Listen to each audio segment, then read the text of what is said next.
Kita bersatu dalam doa. Kesia-siaan adalah sewaktu seseorang berpikir bahwa ada yang jauh-jauh lebih mampu untuk memuaskan jiwanya ketimbang berada di hadirat-Mu. Dan pada akhirnya setiap kami akan menyadari bahwa Engkaulah jawaban terbaik yang kami miliki. Engkau pula penolong kami yang sejati. Oleh karena itu Tuhan, di hari ini ketika kami datang menghadap-Mu, rindu untuk membaca kembali kebenaran firman-Mu, biarlah Engkau membuat kami semakin mengerti tentang arti hadir-Mu dan bagaimana cara-Mu dalam membangun kehidupan kami. Karena di dalam pengharapan yang kami taruh kepadamu, kami tidak akan pernah bertemu dengan kesia-siaan. Hari ini, kuatkan kami dengan kuasa Roh-Mu yang kudus, agar bukan hanya sekedar kami membaca dan kemudian mengerti, tetapi kami dimampukan untuk melakukan apa yang menjadi kehendak-Mu ini dalam keseharian kehidupan kami. Pimpin hamba-Mu, pimpin kami sekalian, supaya hari ini kami semua diberkati oleh kebenaran firman-Mu. Dalam Kristus Yesus, firman yang telah menjadi manusia, kami datang dan berdoa. Amin. Yeremia 17 ayat 5 sampai dengan ayat yang ke-10. Saya akan membacakan buat kita sekalian.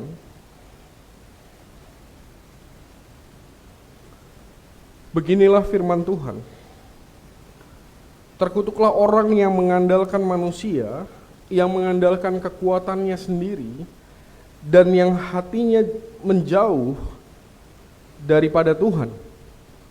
Ia akan seperti semak bulus di padang belantara. Ia tidak akan mengalami datangnya keadaan baik. Ia akan tinggal di tanah angus, di padang gurun, di negeri padang asin yang tidak berpenduduk. Diberkatilah orang yang mengandalkan Tuhan, yang menaruh harapannya pada Tuhan.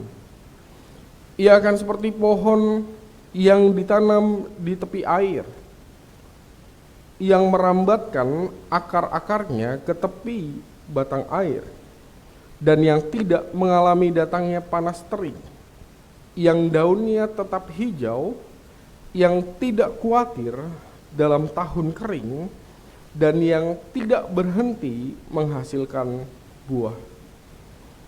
Betapa liciknya hati, lebih licik daripada segala sesuatu. Hatinya sudah membatu, siapakah yang dapat mengetahuinya? Aku, Tuhan, yang menyelidiki hati, yang menguji batin, untuk memberi balasan kepada setiap orang setimpal dengan tingkah lakunya, setimpal dengan hasil perbuatannya. Sampai semikian jauh pembacaan Alkitab kita hari ini. Yang berbahagia adalah kita sekalian, yang bukan hanya sekedar membaca, merenungkan, tapi pada akhirnya mau memperjuangkan firman Tuhan ini agar terjadi dalam kehidupan keseharian kita. Haleluya.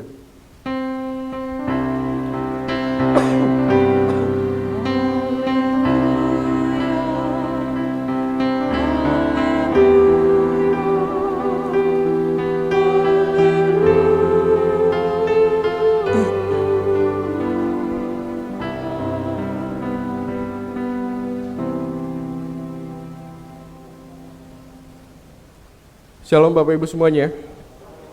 Saya senang sekali hari ini kita membahas yang bisa jadi adalah sesuatu yang sering kita temukan dalam keseharian kehidupan kita. Tema kita hari ini, pengharapan palsu. Harapan palsu. Saking familiarnya sampai-sampai ada istilahnya, apa? PHP ya. Pemberi harapan palsu. Mulai dari politik, kita ketemu dengan istilah ini. Kalau misalnya ada apa-apa, pasti wah ini mah PHP gitu. Asmara juga paling sering kita ketemu dengan istilah ini. Sampai dengan hal-hal yang sangat-sangat sederhana. Saya punya gambar, ini ketemulah kita tiap-tiap hari gitu ya. Nah, siapa yang pernah punya perasaan yang sama? Sewaktu lihat iklan kayaknya bagus banget, pas lihat sendiri gitu ya, kita beli, kita dapat barangnya, apapun itu, ini mah contoh aja, tapi kayaknya iklan tuh kayak gitu ya. Dibuat sebagus mungkin, sedangkan pada kenyataannya nggak seperti pada iklannya. Pasti itu. Kalau Bapak Ibu ngecek di YouTube tuh, iklan versus kenyataan gitu. Banyak banget. Settingannya banyak banget.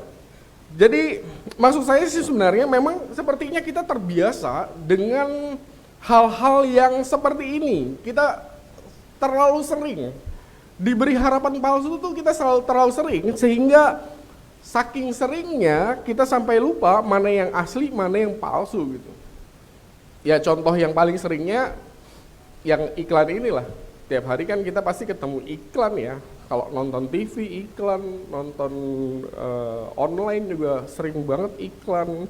Dan di dalam iklan itu ada hal-hal yang seperti yang tadi. Oh, ini masih ada gambarnya. Nah, berdasarkan dengan itu saya sebenarnya khawatir akan dua hal. Yang pertama adalah berarti kan kita sama-sama tahu bahwa kita ini selalu pada awalnya menjadi korban dulu. Kita adalah orang yang diberikan harapan, lalu kemudian harapannya ternyata palsu. Jadi kita korban, mungkin karena terlalu sering jadi korban, akhirnya kita belajar juga tentang cara-caranya, tentang trik-triknya memberikan harapan palsu, sehingga pada awalnya kita jadi korban, lalu kemudian kita mulai belajar untuk melakukan hal yang sama. Kekhawatiran saya yang paling pertama tuh itu, karena terlalu banyak diberikan harapan palsu, akhirnya kita melakukan hal yang sama. Entah karena mau ngebales, atau karena, kan kata orang kan, bisa karena terbiasa. Terbiasa diberikan harapan palsu, akhirnya bisa juga memberikan harapan palsu. Kekhawatiran saya yang paling pertama itu. Tapi kita nggak mau membahas yang itu, karena saya mau mengajak kita untuk membahas yang kedua, kekhawatiran yang kedua. Karena kita di PHP orang, maka sewaktu kita berhadapan dengan pergumulan, persoalan, apapun itu namanya yang memberatkan kehidupan kita, lalu kita membaca Alkitab, ketemu dengan ayat-ayat Alkitab, sebutlah itu ayat emas yang Bapak Ibu hafal dari zaman sekolah minggu. Lalu kemudian kita mulai berani mengatakan bahwa jangan-jangan ini ayat juga PHP juga. Buktinya ini, dan kita punya segudang bukti untuk kita banyak omong di situ. Dua kekhawatiran saya yang terbesar, kita jadi akhirnya orang yang melakukan, berubah jadi yang diperlakukan menjadi orang yang melakukan, atau satunya lagi adalah yang terakhir tadi, kita pada akhirnya tidak bisa membedakan antara orang yang bisa PHP dengan Tuhan yang pasti nggak pernah PHP gitu ya, nggak pernah memberikan harapan palsu.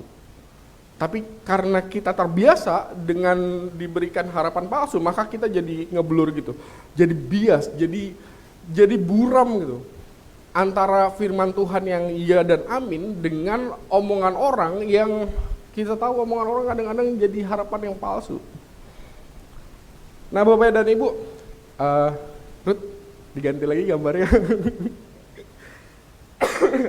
Nanti nggak sarapan di rumah, pada lapar lagi gara-gara makan ini. Panitia Rakersis ada jual apa hari ini? Bapak dan Ibu, kalau misalnya kita melihat kembali ke dalam perikop kita hari ini, yang terjadi dalam kehidupan orang Israel di zaman Yeremia, ya kira-kira seperti itu. Kekhawatiran yang kedua tadi yang saya sampaikan, bahwa mereka bertemu dengan pergumulan-pergumulan, bertemu dengan persoalan-persoalan, dan kemudian merasa bahwa Tuhan membuat perkataan-perkataan atau yang disampaikan oleh para imam, para nabi, nggak terjadi dalam kehidupan mereka. Maka yang mereka lakukan adalah mereka menganggap Tuhan membuat pengharapan palsu karena mereka menanti lama dan kemudian nggak dapat. Maka yang mereka lakukan adalah persis, ya tadi nggak terlalu terlihat di dalam pembacaan Alkitab kita. Coba lihat ayat yang sebentar. Ayat yang kedua, karena di situ terlihat bahwa yang dilakukan oleh orang Israel adalah mereka beralih dari Tuhan dan kemudian mulai membuat mesbah-mesbah untuk berhala. Kalau kita ketemu dengan penyembahan kepada berhala, maka kita bukan hanya ketemu dengan tempat ibadahnya, tapi juga pasti dengan para pemimpin ibadahnya. Dan semoga Bapak dan Ibu mengingat bahwa orang-orang di zaman Israel itu, orang-orang Israel pada zaman Yeremia, mereka itu kalau dibilang istilahnya apa ya zaman sekarang ya, murtad ya. Murtad 100%, beralih dari Tuhan kepada berhala, itu semoga saya nggak salah ya. Saya memperkirakan bahwa enggak ada orang Israel yang benar-benar beralih kepada berhala dan kemudian meninggalkan Yahweh, meninggalkan Tuhan Allah Israel. Yang mereka lakukan adalah satu kaki kanan di Yahweh, di Adonai, satu kaki kiri di berhala-berhala. Jadi mereka nggak meninggalkan Tuhan, tapi menduakan Tuhan saja. Dalam konteks zaman dulu, amat sangat jarang orang-orang yang meninggalkan Tuhan. Yang paling sering adalah menduakan Tuhan. Kenapa? Karena orang-orang zaman dulu masih berpikir bahwa kalau misalnya di bangsa Israel, di tanah Israel, maka yang berkuasa adalah Tuhan Israel. Kalau keluar dari Israel, maka yang berkuasa adalah ilah yang lain. Ada pikiran itu dalam kehidupan orang-orang zaman dulu. Sehingga yang paling sering adalah mereka beralih dari Yahweh, bukan beralih tapi ya jajan sana jajan sini, dan kemudian pada akhirnya ketemu dengan penyembahan berhala ini. Jadi ibaratnya kalau misalnya di zaman sekarang ya, ketimbang mereka datang kepada, zaman dulu, dan compare dengan zaman sekarang, ketimbang datang pada para nabi atau para pendeta Israel pada waktu itu, mereka lebih suka datang ke dukun. Kecuali dukun beranak, semua dukun dalam artian negatif kan ya pasti ya. Kalau dukun beranak kan positif mah ya adalah bantuin orang lahiran. Tapi selain itu negatif pasti. Pasti ada kuasa-kuasa yang lain yang digunakan dan kemudian seseorang menaruh pengharapannya kepada itu. Walaupun dia juga tahu bahwa itu berakhir dengan sesuatu yang sia-sia. Bapak dan Ibu, saya membaca perikop kita dan sangat-sangat tertarik dengan ayat 8 di dua kalimat yang terakhir. Boleh dilihat ayat yang ke-8?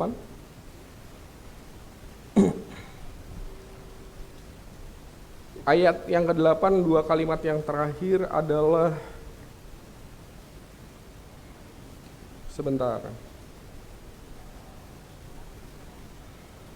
Ya, yang tidak khawatir dalam tahun kering dan yang tidak berhenti berbuah. Kenapa saya tertarik? Karena dari situ kita menjadi tahu perbedaan antara pemberi PHP dengan orang yang tidak memberikan pengharapan palsu.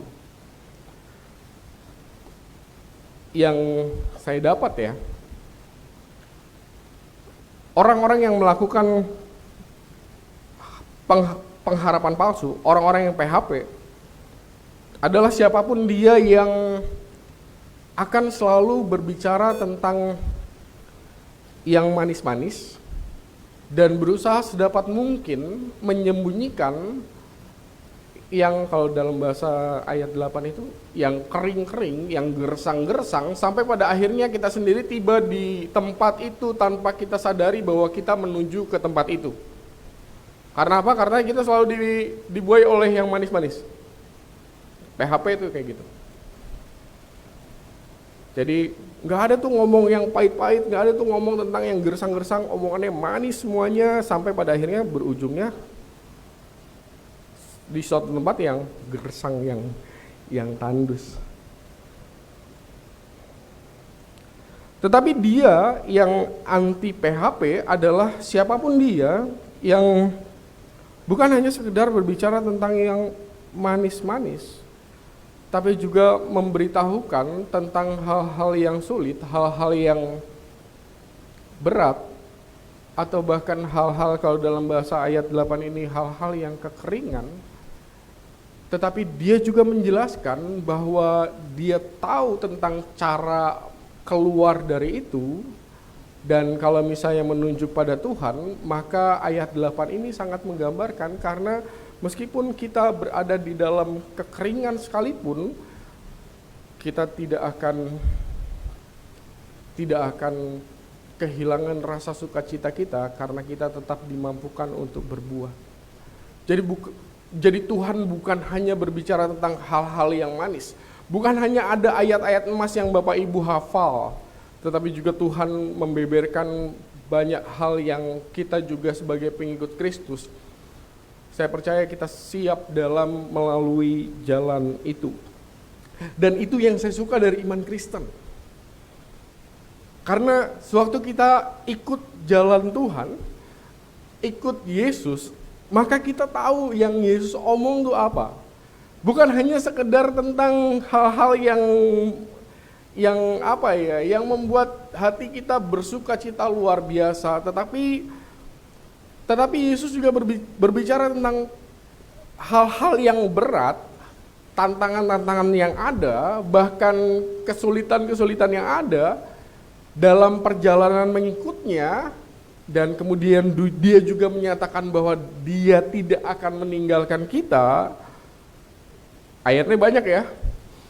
Dan kemudian juga dia menunjukkan bahwa pada akhirnya ujungnya adalah bukan seperti yang dikatakan di dalam ayat berapa itu? Ayat 6 ya. Ujungnya adalah sesuatu yang tandus, ujungnya adalah sesuatu yang gersang, ujungnya adalah sesuatu yang kekeringan, dan kita semuanya menjadi kelelahan karena nggak ada harapan lagi, dan mau balik juga sudah amat susah karena udah ada di padang gersang.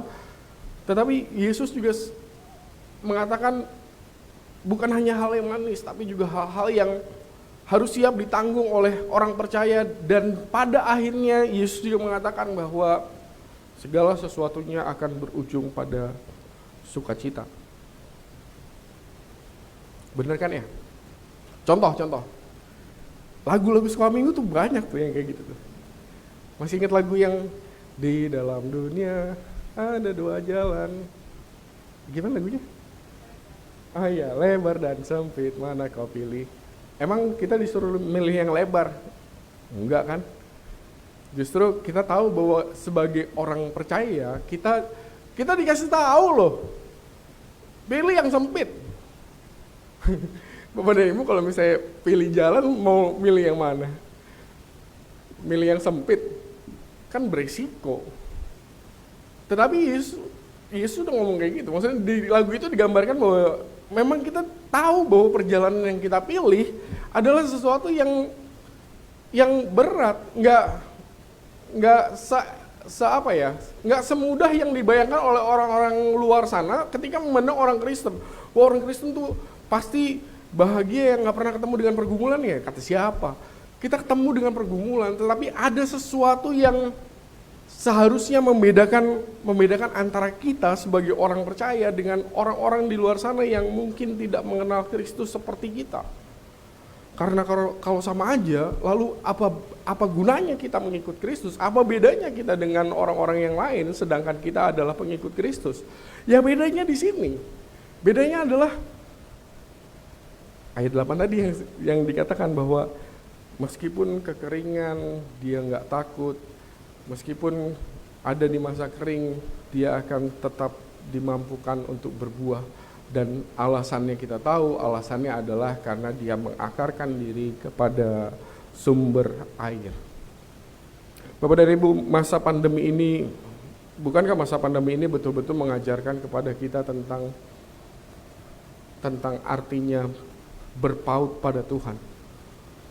Karena kalau kita ngomong tentang masa-masa paling kering, masa-masa paling tandus, mungkin ini adalah salah satu masa paling kering, paling tandus yang kita alami dalam kehidupan kita. Kita banyak ketemu dengan hal yang mungkin membuat kita shock, kehilangan, duka, sakit di masa pandemi ini. Dan selalu godaannya adalah betul-betul seperti yang tadi kita sharing, dari awal kita sharing, bahwa sewaktu seseorang ketemu dengan hal-hal yang memberatkan kehidupannya, maka dia akan tergoda untuk, pasti ada godaan untuk berpikir bahwa Tuhan memberikan pengharapan yang palsu. Terutama ketika mengingat lagi kayak tadi, ayat-ayat Ungas. Dan kemudian yang dilihat di depan matanya adalah sesuatu yang memberatkan. Oleh karena itu masa pandemi betul-betul menjadi ujian bagi kita semua yang di dalamnya kita bisa punya kesempatan untuk bertumbuh lebih kuat lagi dan lebih tangguh lagi. Karena kita tahu bahwa apa yang dikatakan oleh Tuhan bukan hanya yang manis, tetapi juga Dia mempersiapkan sewaktu kita berhadapan dengan hal-hal yang sulit.